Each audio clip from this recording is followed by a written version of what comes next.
I tell you, Brother Carl, as much as you said, and you said mighty wonderful things, I think the thing I appreciate as much as anything else is that you had evident fun in doing it. You had good, obvious, conspicuous fun in doing it, without apology to the sour saints that try to intimidate us all the time. Having fun. Sam Shoemaker said, nobody will ever go into anything any further than he can go to get fun out of it. And he said that's a spiritual principle, not a psychological principle. It's true. It's true. It just happens to be a part of our makeup, whether you want to call it spiritual, psychological, or whatever. Part of our makeup. It's the way it is. Of all people, we ought to have fun. The Christian life is so good, it's so rigged, that the very worst that it ever has to offer or allows in our lives is infinitely better than anything else you can find anywhere else. And we must begin to catch up with that. Just enjoy ourselves. Funniest things in the world happen in church. You ever hear John McKay tell about that time he was doing a concert, First Baptist Church, Forest City, Arkansas, and at the end of the service there's baptismal service, and the baptistry is one of those you look down into. It's down at the floor level. You look, and there's a big glass front. He baptized this little boy, and the little boy didn't know he's supposed to go back out the same side he came in. So he just slipped out of his hands and went right on the steps on the other side. Well, the preacher grabbed at him, missed him. He figured somebody would direct him on back around, some way to get over there to the men's dressing room. But so help me, he said when he was in the baptistry, the next lady came down to be baptized, and he was pronouncing the baptismal formula, and he said, you may not believe this, but that little boy came swimming underwater behind him, like that. And he said, John McKay said, so help me, I was the only person in the whole church who laughed. Now, he may have exaggerated that a little bit. The funniest things in the world happen in church. I have a pastor friend who was praying his pulpit prayer at the introduction of the sermon one Sunday morning, and he said, and Lord, forgive our falling shorts.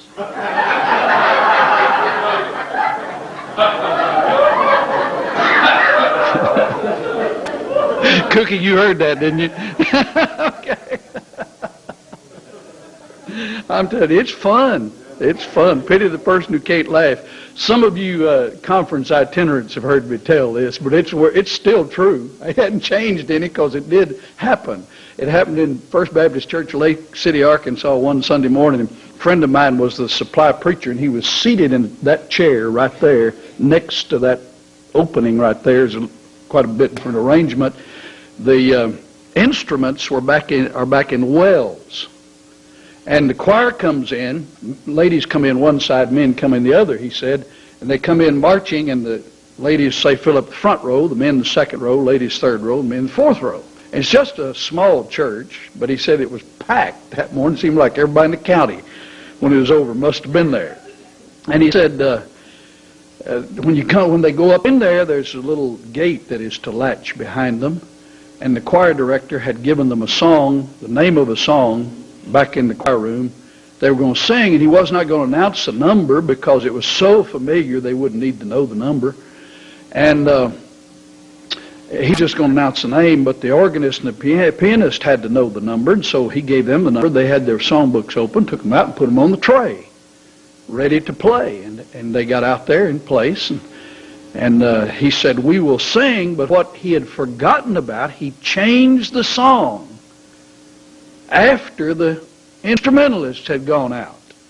And they had the wrong book numbers on their trays. And the organ was over here, and there's I don't know how to say this discreetly, there was a very heavy lady right inside the choir. And the organist looked up out of the corner of her mouth toward the choir and said, what's the number? What's the number? Just in a panic. Said, what's the number? What's the number? What's the number? Because here he was up here ready to lead it. And there's no prelude to it or anything, no introductory note or anything. She said, what's the number? Well, this heavy lady, rather than to tell her, because the choir all had their books open, rather than to tell her and have her fumbling, she leaned out over that rail, to put that book down on the tray. And when she did, that gate that was supposed to have been fastened proved not to be. And she just went sprawling headlong right out into the floor, right beside my friend who was the guest preacher, just hit the floor solidly. And he said, you know how you'll do in church. You don't know whether to laugh, you don't know whether to cry, you don't know whether to act ignorant, you don't know whether to look down at pious, screw down your halo, you don't know what to do. And he said, sure enough, everybody just went rigid.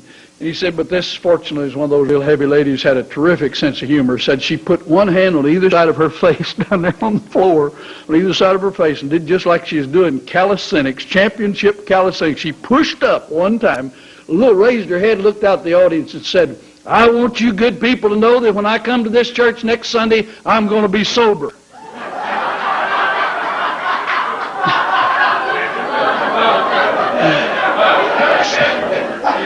Said she got right back up, got back in the choir, and she let everybody know she was latching that gate that time when she got back inside. Said it set everybody free and just set the service free. And my, how God's people ought to be just... And I'll tell you, you know how you can detect a spiritual church? I'll give you a flip side, reverse approach. Here's a good way to detect a spiritual church. How easily do you laugh at yourself when you've just made a big, bad mistake?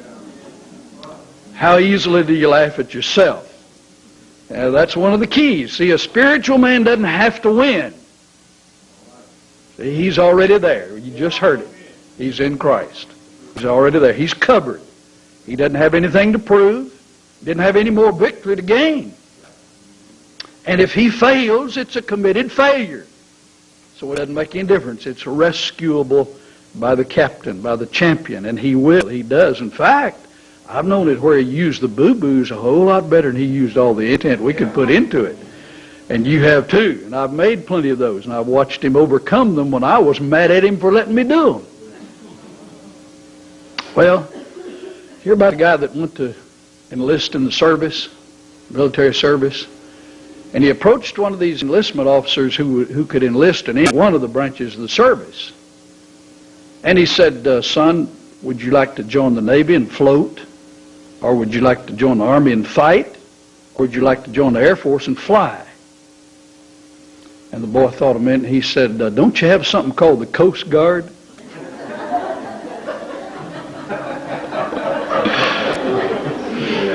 Well, I'm going to coast this morning. That's one good thing about being in great company. They kind of carry you. They really do. So I'm going to coast. I want you to go back with me to the text we had before us. First morning, we didn't finish it, anywhere near finish it. So let's just get on the track and coast. Got a little headway, so we'll coast. 1 Corinthians chapter 9.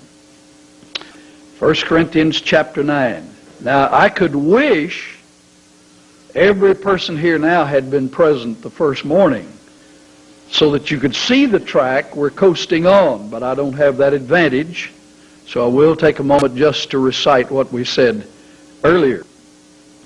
We started the reading on Monday morning, I believe it was, with verse 16 of 1 Corinthians 9. The key word in the next verses 16 through 18, is the word gospel.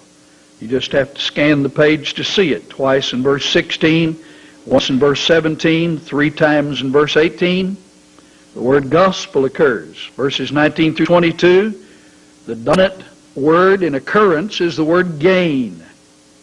Gain, it occurs 5 times. It occurs once in verse 19, 2 times in verse 20, once in verse 21, 22, again, the word gain, and it's sort of a binding polar point around which you can build your ideas.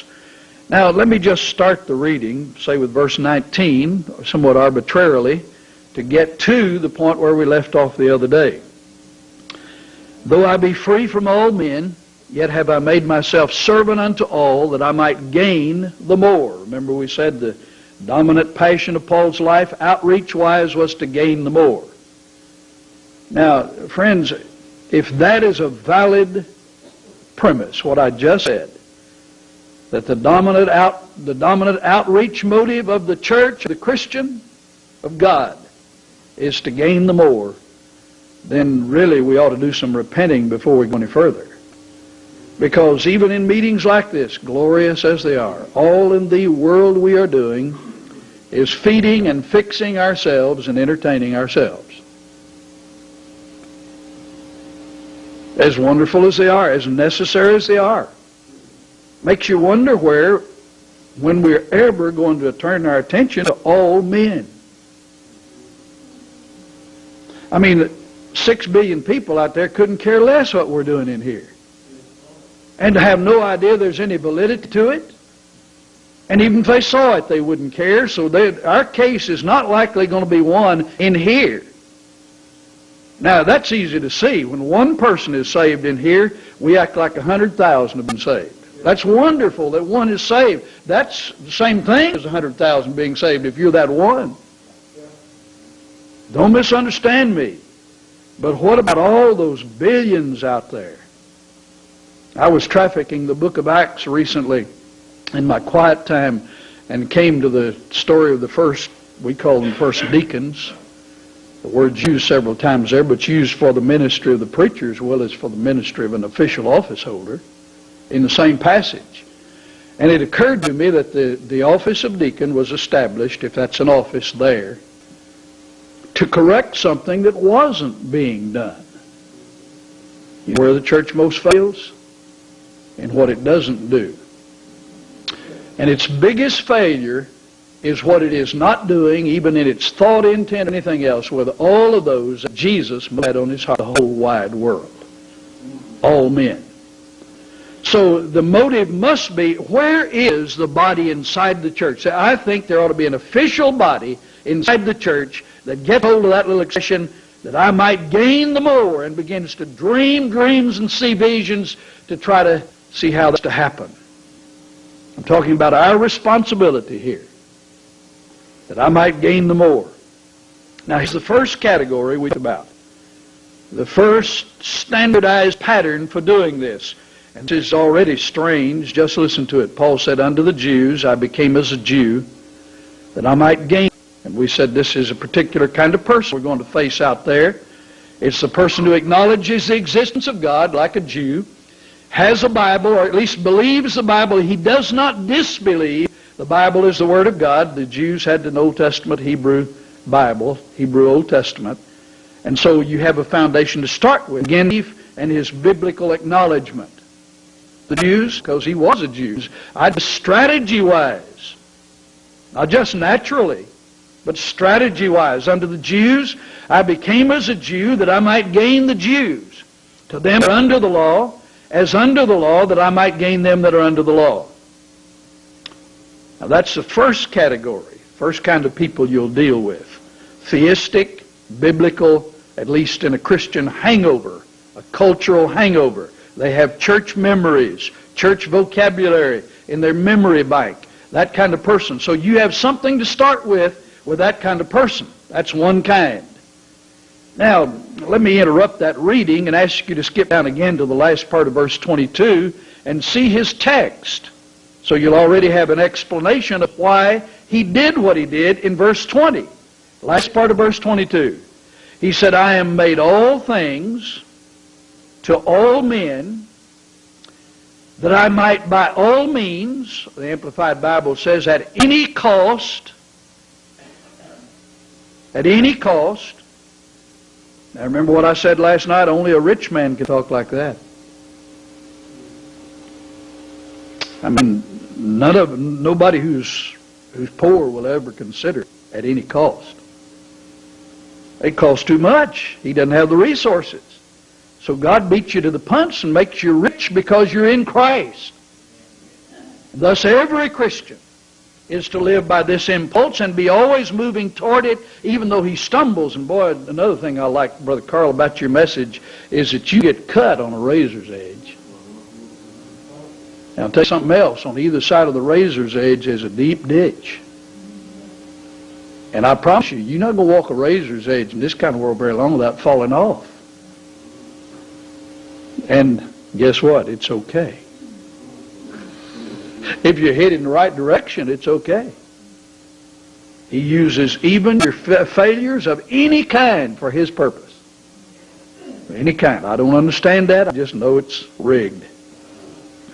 So he says, I made all things to all men that I might by all means or at any cost, now here is his obsession, save people. Some. That's his realism. I know it's not God's intent even to save them all. He's here to call out a people under his name. So I live, I made all things to all men that I might by all means save some. And this, that's the same word, all things, panta, all things in their tiniest, minute parts, I do for the gospel's sake. Now get that, all things in their tiniest, minute parts. I'm telling you, this is a Christian. A cosmopolitan one. Not a petty, institutionalized, little-minded one. A cosmopolitan one, flaming with world thoughts all the time. And this is the guy we read every day. How do we miss that? How do we fail to be consumed with what is on God's heart? Let me tell you what I'd like to see. I'd like to get to a church sometime that's got on its heart what God's got on its. Not my survival. That's the normal Christian we see. See, the same thing is true of the church that is true of the individual Christian. He who would save his life shall lose it. You want to kill this church? Try to save it. You'll kill it deader than a mackerel. No life in it. Just try to save it.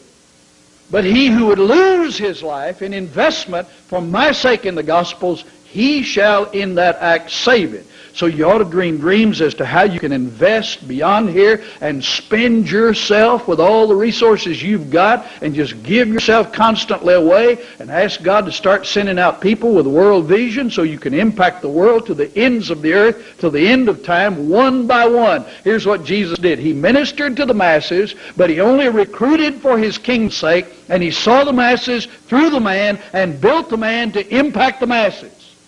Now, that's how we do it.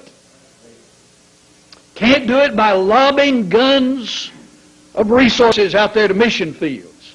You build an individual right in front of you, qualitatively.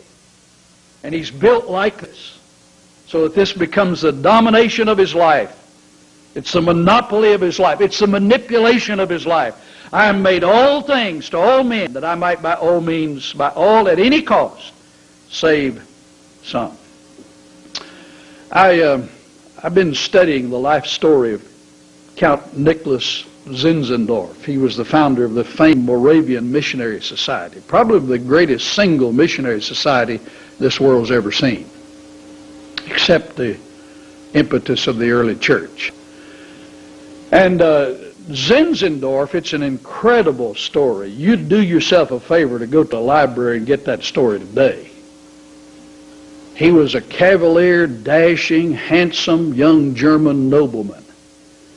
And in the colliding providence of God, in the sovereignty of God, his date with destiny came. He didn't even know it yet. He drove his carriage right up to the door of the Dusseldorf, Germany Art Museum, and his carriage broke down. He was on his way by, he thought. And it would take hours to fix it. So he left it in the hands of a repair person.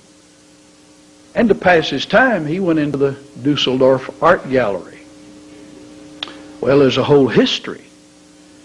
A painter named Stenberg was approached by Father Hugo from the local Catholic cathedral in Dusseldorf years before.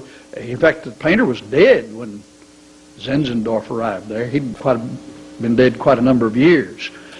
And Stenberg was asked to paint an altarpiece for the Catholic Cathedral of the Crucifixion of Christ. And he consented, gave it his very best, said, I want it to be my masterpiece, and it was good. While he was painting on it, he happened on a gypsy girl dancing out the edge of the woods near Dusseldorf one day, young girl. And he was so fascinated by the young girl, he asked her to come to his studio and pose for him. And out of that came the famous artistic masterpiece called The Dancing Gypsy Girl. Well, when she went in there, she was intrigued, like he was intrigued with her as a possibility in painting, She was intrigued by the painting he was doing of the crucifixion of Christ. And she asked, "Who is that?" Well, he was embarrassed by her questions. But he answered, "Well, that's the Christ, the Master." "What are they doing to him?" "They're killing him." "Killing him? How?" "They're nailing him to the cross." "Why are they doing that to him?" And he had to admit he didn't know why they were doing it to him. Wasn't right, he knew. It was unjust, he knew. And every time she came into pose for months, she kept plying those questions to him, hitting him with those questions. And he became more and more embarrassed by it. And finally he told her, "Just don't ask any more questions about it." Well, the last day came. He was going to pay her for her services. And just before that young girl walked out, she did not even look at the money in her hand. She was so obsessed with that painting. She turned and said to Stenberg, "You must love him an awful lot if he did that to you." He said he was so angry when she walked out of there, the door closed behind her. He said, "Love him? I hadn't even thought about it. Love him a lot. He did that for me." And he couldn't even continue his work in his studio. That question haunted him. You must love him a lot, seeing he did that for you. And so he just closed his studio, went out toward the woods just to walk, and he saw some people converging on a house, and just again in the providence of God, the sovereignty of God, he asked, "Where are you going?" They said, "We're having a meeting to study the Christian gospel here." And somehow that rang because of the picture, and he joined them, and that day he was gloriously born of God. He went back, he gave that painting on to the church, but he said, "I want to paint a better one for his sake." And so he painted another picture of the crucifixion, the one that's most renowned now.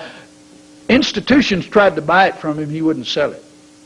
He gave it to the Dusseldorf Art Museum. And then he would go down there and stand off in a dark corner and pray for people as they looked at it. One day, he saw a woman there, and he was off in the corner watching her, and she stood there, and she pulled out a handkerchief and just started wiping her eyes, just stood there looking at it, wiping her eyes.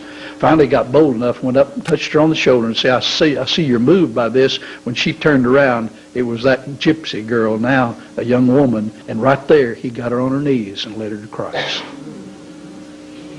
Did you know as a result of that painting, John Wesley became the founder of the Methodist Church? William Carey became the founder of the First Missionary Society. Are you listening? It may not be word pictures from a pulpit, it may be strokes of a paintbrush. What difference does it make? If you've got the paintbrush in your hand, don't underestimate your gift by looking at mine. See? You're as valuable as anybody else is. Just be sure you locate the paintbrush and use it. Well, Zinzendorf came rolling up there cavalier fashion that day. That thing broke down. He sent it to the repairman. He went in to pass his time, and he was captivated by that painting. He stood there for 3½ hours. Underneath it, it said, "This I have done for thee. What hast thou done for me?" He said, "That day I laid my life, my fortune, all my resources, all I could ever have or hope to be at the foot of the King of Kings." Out of that came the Moravian Missionary Society. One day, two young men, a man named Leonard Dober, a man named David Nishman, came to the Missionary Society. The Missionary Society's goal was to have the same number of men on the foreign mission field they had on the home mission field. In other words, after the world, the world, the world. Think world. You ought to write it on every wall of your mind. Put it on your study. Put it on your bed. Put it over your mirror. Put it everywhere. World. Get you a globe of the world. I recommend something to this church. I dare you to do it. Buy you the biggest globe you can find. It'll fit right up here. Put it right here. Every Sunday morning, let one young person come up here and spin that globe, close his eyes, put his finger down, and when it hits a landmass, ask what you know about it. And if you don't know anything about it, make an assignment. Operation World. Find out about that and say, "God, give us that." Why? Psalm 2:8, "Ask of me, I'll give thee the heathen for thine inheritance, the uttermost parts of the earth for thy possession." Now that's messianic, but I'm in Christ.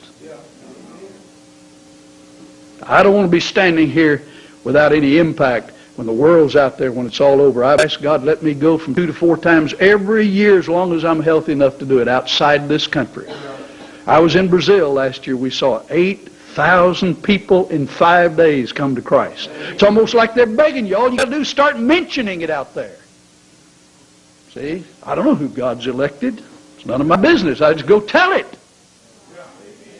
Like Spurgeon said, I thank you that you've elected so many. Please elect some more. I don't know how to figure all that out. Don't worry about it. It's none of my concern. See, I'm only on this side. He's on that side. I speak the language of this side. I believe the language of that side. I don't understand it. But we're on that task, on that business. Well, those 2 men came and they heard that night the presentation. First night they were there of St. Thomas Island, West Indies.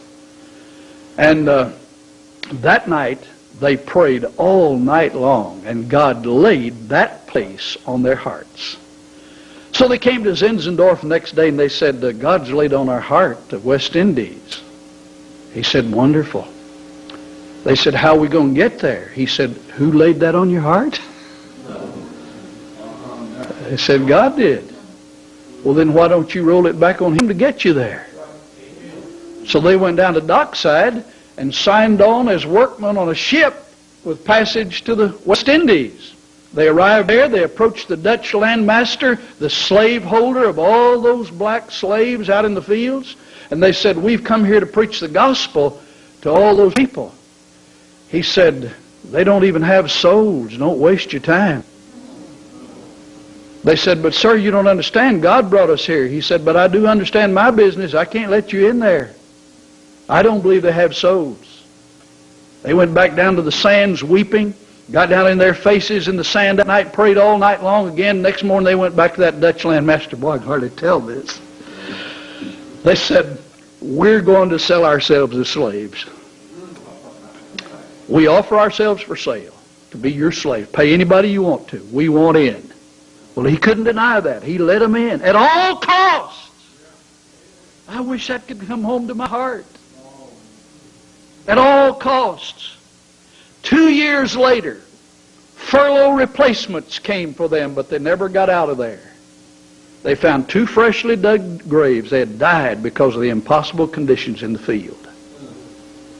But there were 30,000 new Christians inside there.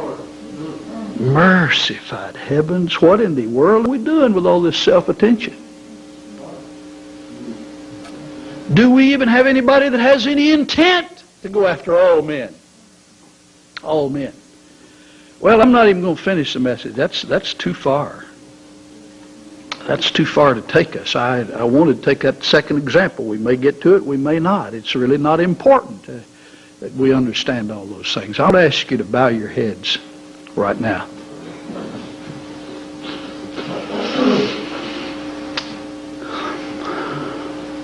Brother Paul picked up one of my books I was reading the other day, and I didn't even know this was in there. Just flipped through it, and right inside the back cover there's a picture of a man. He's leaning on a long lever. You know what a lever is. Gives you leverage to lift something. There's a big fulcrum right in the middle of that lever. Fulcrum is like a triangular block. The base of it's down on the ground. Top angle of it goes right up under the lever. And you can lift something awfully big if you've got a strong enough fulcrum and a long enough lever and arranged properly. A lever or a lever, you know that word. And out on the end of that lever, was the world. Now you listen to me with your heads bowed and eyes closed. In order to move the world, you've got to find a position that is powerfully secure apart from the world. We live in the heavenlies in Christ. So we're already there if we'll admit our position. Next thing is, what's the fulcrum? It's the purpose of God. He's got the world on his heart and has directed it to be on ours, like an atlas carrying it. Has directed that it be on ours. The world, the world, the world, the world, the last, least, lost person in the world. What is the lever? Well, it starts with prayer. Oh, it could be named as any one of a number of things, but if you arrange that lever properly on that fulcrum, you can lift the whole wide world. Ask God to put the world on your heart right now. Don't worry about everything that means. Don't worry about your inadequacies, your lack of talents or gifts. Ask God to put the world on your heart right now. The world is like God's ball. And a point guard at the top of the circle on a basketball court is bouncing that ball, looking for a penetration point, trying to score in God's name. Adam and Eve. And the enemy slapped the ball away. You know where it is today? The ball is bouncing unattended down the court. Both teams are after it. Wouldn't it be wonderful if the church gave to Jesus the kind of pursuit after that ball that the devil gives, that the world gives to the devil? Wouldn't it be wonderful if the church was the kind of body to Jesus that the world is to the devil?